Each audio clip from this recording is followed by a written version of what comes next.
नमस्कार दोस्तों, मैं राजीव शर्मा दिव्य एजुकेटर्स चैनल पर आपका हार्दिक स्वागत करता हूं। आज का जो विषय है, जैसा आपको बोर्ड पर दिख रहा होगा, सेंटा आना विंड्स के विषय में। इधर जो ज्वलंत मुद्दा बना हुआ है कि अमेरिका के 47वें राष्ट्रपति ट्रंप की शपथ ग्रहण का हमारे यहां पर तमाम लोगों ने प्रश्न चिन्ह लगाई कि मोदी जी इस शपथ ग्रहण समारोह में क्यों नहीं जा रहे। तमाम लोगों ने अपने तमाम व्यू दिए, लेकिन हमारे यहां पर एक हमारी सभ्यता है, हमारे ब्लड में है कि हम ऐसी जगह कदापि हमारे राष्ट्राध्यक्ष या हम लोग नहीं जाते हैं जहां पे एक बहुत बड़ी त्रासदी हो चुकी हो। अमेरिका के लिए भी एक शर्म की बात है कि इतनी बड़ी त्रासदी के बाद अमेरिका अपने ओथ सेरेमनी को करने जा रहा है, जिसको एक मानवीय जो त्रासदी हुई है और एक बहुत बड़े एरिया में 85,000 हेक्टेयर एरिया में स्वाहा सब कुछ हो चुका है, वो वहां पर त्रासदी के बीच में अपने रंगारंग कार्यक्रमों को करने जा रहे हैं ट्रंप साहब, जिसकी मैं भीषण त्रासदी में जो लोग हताहत हुए उनके परिवारों के प्रति संवेदना व्यक्त करता हूं और ट्रंप साहब के इस कार्यक्रम को मैं तिरस्कार बोलता हूं। शायद यही मुख्य कारण रहा कि हमारे हेड ऑफ द स्टेट, जो मतलब हेड ऑफ द स्टेट में कह गया राष्ट्रपति जी होते हैं, लेकिन हमारे जो हेड हैं, हमारे प्राइम मिनिस्टर साहब, उन्होंने वहां पर जाने के लिए मना कर दिया। दूसरी बात, ट्रंप महोदय पहले से कहते आ रहे हैं कि इस चीज को वो कदापि नहीं मानते कि नेचुरल कैलेमिटी जो होती है उसको नहीं मानती है। लेकिन आज का दौर देखिए, अपने को सुपर पावर कहने वाला अमेरिका आई बौना सा सिद्ध हो गया है कि वो वहां की कैलिफोर्निया के जंगलों की आग को नहीं बुझा पाया है। इसलिए और ऐसे ही कोरोना काल में भी अमेरिका बौना हुआ था और आज भी वो बौना हुआ है। अतः मैं एक संस्कारी भारतीय होने के नाते ट्रंप साहब के इस ओथ समारोह की आलोचना करता हूं। उनको नहीं करनी चाहिए, मेरी राय यही है।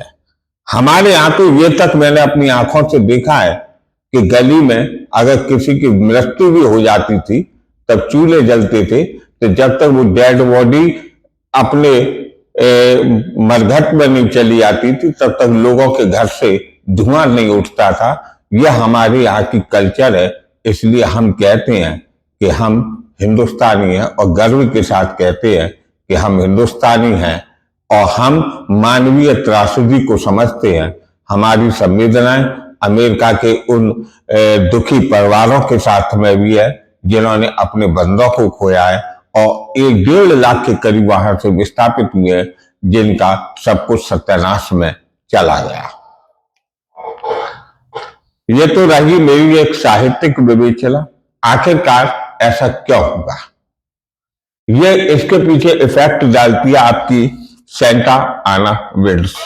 ये आपकी कैलिफोर्निया का हिस्सा है।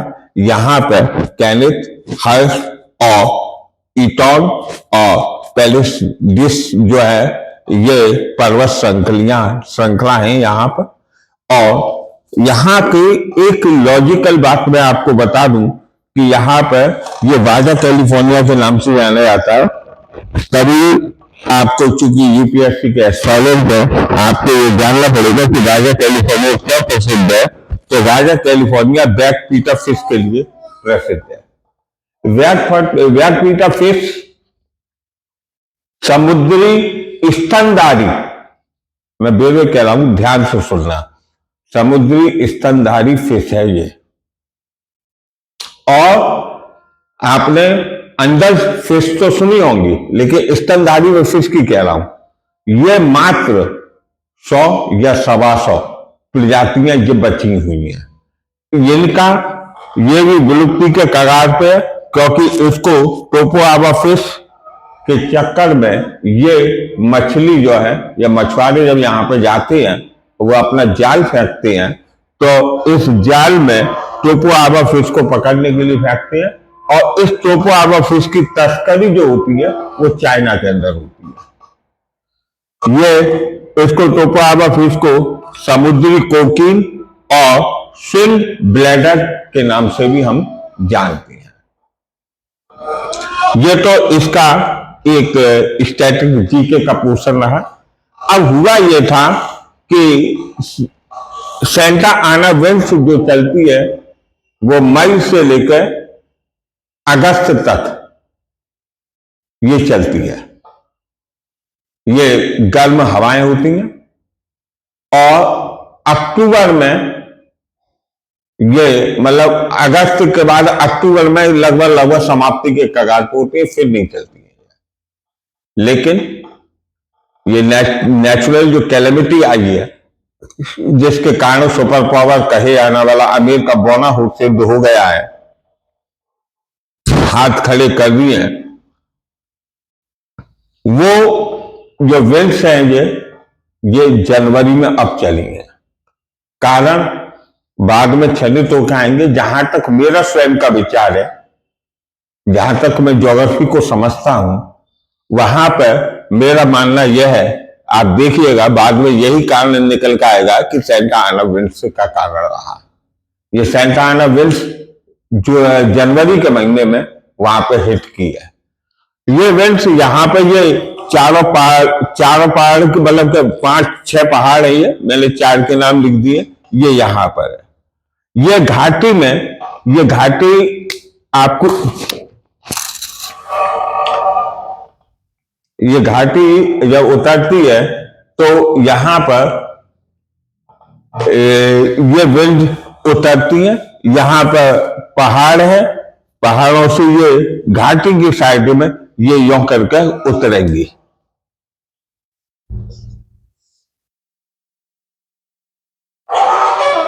ये गर्म होती है क्योंकि आपको मालूम है पैसिफिक सी है, वैसे भी ये घाटी है। घाटी के अंदर ये वाले एरिया में यहाँ पर सबसे बड़ी आबादी निवास करती है।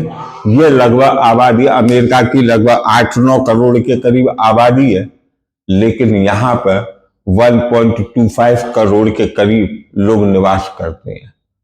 यहाँ पर जो लीजेंड्स हैं अमेरिका के, हॉलीवुड यहीं पर है, पैलिसैडिस में, और यहां पर उन लीजेंड्स के घर भी ध्वस्त हो गए।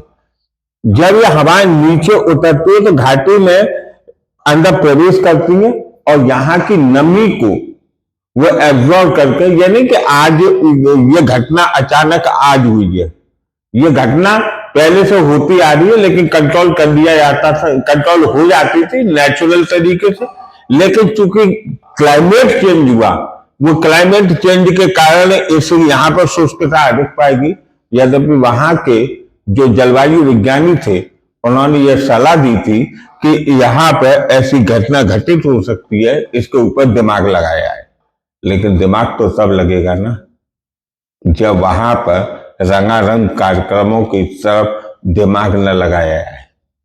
यहाँ पर तमाम लोगों के मध्यम श्रेणी, उच्च श्रेणी और निम्न श्रेणी के लोगों ने एक ही झटके में अपना सब कुछ गंवा दिया। और इस तरीके से ये त्रासदी इतनी ज्यादा बढ़ गई है कि ये हवाएं तीव्र गति से, इनकी गति भी बहुत तीव्र है, 120 किलोमीटर प्रति घंटे की चाल से इनकी गति है, और ये तीव्र गति से कनाडा की तरफ भी प्रवेश करने के उस पर आ रही हैं। और आज 5वां या 6वां दिन होगा मेरे हिसाब से, तब से इस आग को कंट्रोल नहीं किया जा सकता है, नहीं किया गया है। अब आप सोचिए कि जिस ईश्वर को मानव की चुनौती मिले तो वहां पर तो ऐसी घटनाएं होंगी होंगी। और सुपर पावर तो वो ईश्वर ही है जो सबों को कंट्रोल करता है। अगर आपने उसके मार्ग में उसकी सबसे सुंदर जो क्रिएचर है उसमें आपने हस्तक्षेप करने की कोशिश की तो ऐसी त्रासदियों को भोगना पड़ेगा। आप ट्रंप साहब को भी ये समझना पड़ेगा कि नेचुरल चीजों को, ईश्वर की दी गई चीजों को चैलेंज ना करें। इन सभी चीजों को भारत पुनः कहता आ रहा है कि हमारे पुरातत्वविद थे, उन्होंने कहा है, हमारे यहाँ पर संत ऋषियों ने कहा है कि हम अपनी नेचुरलिटी को बनाए रखें, उसे ना खोएं, क्योंकि अंत में जब खोने पर सुपर पावर जैसे देश आज ठिकने से खड़े रह गए हैं, फिर अंत में क्या होगा। दूसरी बात फिर मैं निवेदन करना चाहूंगा ट्रंप महोदय से कि वह अपने ओथ सेरेमनी को साधारण तरीके से कर ले, उसे रंगारंग न बनाए। उनकी ही वो जनता है, उस जनता को ये हृदयघात न लगे कि मेरे वजीर आलम ने हमारी सत्यानाशी का जश्न बनाया है। मैं मोदी जी को धन्यवाद कहना चाहूंगा कि आपने भारतीय आइडियोलॉजी को बरकरार रखते हुए वहां पर न जाने का निर्णय लेकर और जयशंकर प्रसाद को, ये मेरे स्वयं का विचार है, जयशंकर प्रसाद जी को वहां पर भेज दिया, ये एक अच्छी बात रही। आपने जोग्राफिकल तरीके से, स्टैटिक जीके के तरीके से कि बेका पीटर फिश और टोकुगावा फिश के विषय में जाना, इन सभी चीजों को जाना। आपको वीडियो कैसा लगा हमें आप बताइए, शेयर और लाइक कीजिए। तब कल हम परसों फिर आपसे मिलेंगे, तब तक के लिए जय हिंद, जय भारत।